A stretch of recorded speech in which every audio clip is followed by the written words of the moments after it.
time you look at someone like Mandela, what's your thoughts now that he's passed on? Because a lot of African leaders are saying things. Yeah, first of all, I'm incredibly sad.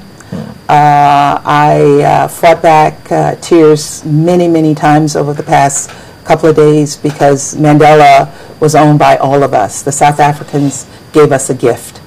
And I was really happy to already be on the continent so that I can share the grief, but also the celebration of Mandela's life and the contribution that he has made to Africa and the example he has set for the future and the leadership he has provided that brought South Africa out of a very, very terrible situation until to the place where South Africa is today as a leader on the continent.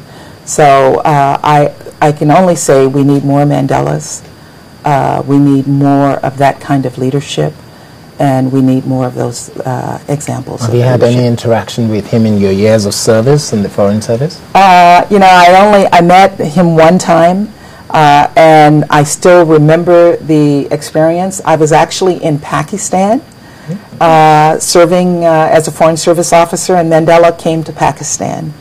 And when I walked in the room, and it's the one time in my life where I felt like my color got me an advantage because I walked in the room and the Pakistanis thought I was South African. And so they didn't make me sit at the top of the stadium where all the other foreign diplomats were sitting. I was pulled to the front row with the other Africans. And they were all South Africans, and I didn't understand, and my ambassador, who was sitting way up in the stadium, how did Linda get down there on the front row? And at the end of the program, after Mandela spoke, he came down to shake all of our hands, and I can still feel his hand in my hand, and he said, "Thank you for your service to our country." I said, "You're most welcome, sir."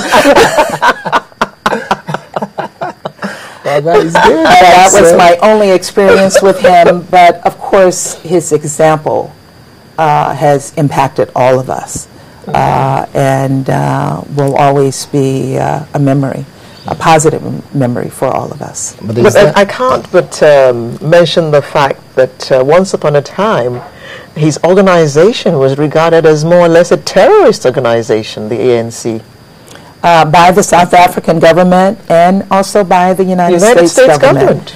And it is something that we have had to deal with, and it's something that we have all been sad about, to have President Mandela on a list of terrorists.